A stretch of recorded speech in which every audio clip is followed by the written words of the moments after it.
This story is called Nyangara.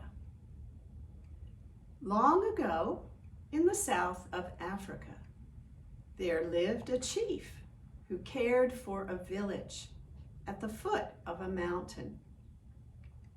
The chief loved and understood his people, for he was always among them. On any given morning, you would find him at the river, singing with those who were washing the clothes on the rocks. Later in the day, he would be up a ladder, helping someone mend the thatch on their leaky roof. In the heat of the day, he would be found in a circle of children in the shade, playing a game. And so it was strange that one day, after lunch, some of the mamas and daddies of the village realized that they had not seen the chief all day. "Where is he? I do not know. Let us go to his hut and see if we can find him." So the mamas and daddies went to the chief's hut. And there he was, lying flat on his sleeping mat in the middle of the day. "Chief, what is wrong?" cried the mamas and daddies. And the chief said, "Oh, I am sick. First, I'm too hot. And then, I'm too cold. And when I try to sit up, my stomach goes woo." "Oh dear," said the mamas and daddies, "that's terrible. How can we help you?" "You can bring me my doctor, Nyangara," said the chief, "the great snake who lives in the cave at the top of the mountain behind the village. Now you must bring him a present so that he will come down with you and help me. He likes sweet fruit juice. And so you must go into the forest and pick baskets of fruit. And then you must squeeze the fruit and collect the sweet juice in a great clay pot. Then you must carry the pot up the winding path to the top of the mountain. There, you must set the pot down in front of Nyangara's cave. And you must stand beside the pot and call Nyangara so that he knows you are there. And this is how you must call him." And the chief sang, "Nyangara Chena." And the mamas and daddies sang it with him. And you can sing it too and help tell the story. "Nyangara Chena." "Yes," said the chief, "that is how you must sing. And that means Nyangara, come out. And when you sing to him, Nyangara will come out of his cave. And you can bring him down the mountain to me, and he will make me well again." "Oh, we will do this, chief," said the mamas and daddies. "We love you, and we want you to be better." And so the mamas and daddies went away and went out into the forest and picked baskets of sweet fruit. And then they squeezed the fruit and collected the sweet juice in a great pot. When the pot was full, several of the mamas and daddies had to carry it because it was heavy.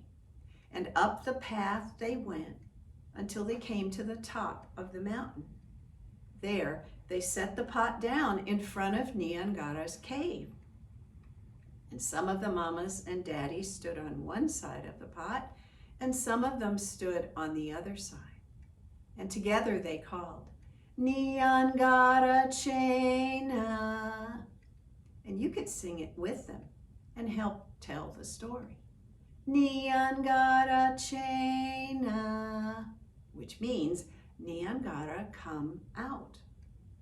Now the mamas and daddies waited and listened, but nothing happened. And so they called again, Nyangara Chena. And now they heard the sound of the great snake uncoiling inside the dark cave. They could hear the sound of his scales scraping against the flat stones of the cave floor. And if you put your hands up to your ear and rub your hands together, you can hear what that sounds like. Now the mamas and daddies stood beside the clay pot and waited as Nyangara crawled slowly out of the cave. His great head came out first, and the mamas and daddies were afraid. They couldn't believe how big he was. They were afraid. They screamed, "Ah!" and they cried, "Oh!" and they bumped into each other, and they knocked over the pot of sweet fruit juice, and the juice sank into the ground. The mamas and daddies ran back down the path to the village, and they hid in the darkness of their huts. The next day, in the heat of the day, the children were sitting in a circle in the shade of the village tree, playing stones and bones. One of the children said, "Now where is that chief? He should be here so that I can beat him at this game." "I know, he's not very good," said some of the other children, "but it's always fun to have him here." "I know, I miss him. I haven't seen him all day." "I didn't see him all day yesterday. Where could he be?" "Let us go and find him." And so the children ran away to the chief's hut. And they stood in the doorway, and there he was, lying flat on his sleeping mat. "Chief, why are you still in bed? Did you stay up too late last night?" "Oh no," said the chief, "I am sick. First, I'm too hot. And then, I'm too cold. And when I try to sit up, my stomach goes, woo!" "Oh no, that's terrible," said the children. "We know how that feels. How can we help you?" "You can bring me my doctor snake, Nyangara, the great snake who lives in the cave at the top of the mountain behind the village. You must bring him a present so that he will come down the mountain with you. He likes sweet fruit juice. And so you must get your parents to help you go into the forest and pick baskets of fruit. Then you must squeeze the fruit and collect the juice in a great pot. Then you must carry that pot up the winding path to the top of the mountain. There, you must set the pot down in front of Nyangara's cave. And then you must call him so that he knows you are there. And this is how you must call Nyangara. You must say, "Nyangara Chena." And the children sang with the chief to practice. And you can sing too and help tell the story. Nyangara Chena. That means Nyangara, come out, said the chief. Now, when Nyangara comes out, then you can carry him down the mountain to me, and he will make me well again. "Oh, we will do this," said the children. "We love you, Chief, and we want you to be well again." So the children went away and got their parents to help them pick baskets of fruit in the forest. And then they squeezed the fruit and collected the sweet juice in a great clay pot. The pot was heavy, and it took many children together to carry the pot up the winding path to the top of the mountain. When they got there, they set the pot down in front of Nyangara's cave. And some of the children stood on one side, and some stood on the other. And together they called, Nyangara Chena, which means, Nyangara, come out. And you can sing too and help tell the story. Nyangara Chena. Now the children waited and listened, but nothing happened. So they called him again. Nyangara Chena. And now they could hear the sound of the great snake uncoiling in the darkness of the cave. They could hear his scales scraping against the dry, flat stones of the cave floor. And as they waited and listened, they could hear that sound. And if you put your hands up to your ear and rub your hands together, you can hear what that sounded like. As Nyangara crawled out of the shadows and into the sunlight, his great head came out first. And the children gasped to see how big he was. Each child thought, oh my, he is so big that he could swallow me down in one gulp. Each child thought, I am afraid. I want to run away. But if I run away, who will help the chief? And so each child grasped the hands of the children on either side of her, and they stood still, and they waited and watched as Nyangara crawled closer and closer. He crawled right up to the great clay pot.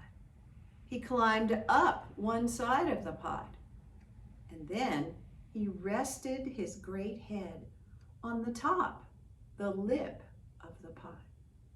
And then Nyangara thrust his great head into the pot, and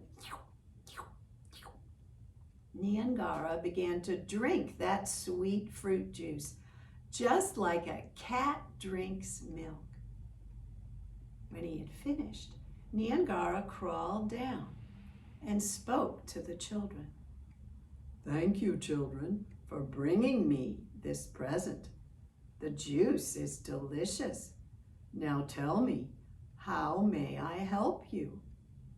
Oh, please, Nyangara, cried the children. Our chief is sick. May we bring you down the mountain to make him well again? Yes, of course. Line up, one behind the other. Stand very close. And then I will crawl up onto your shoulders. And you can carry me down the mountain to the chief's hut. And so the children lined up, one behind the other. They stood very close together. And now they faced down the mountain as Nyangara crawled up the back of the last child in line.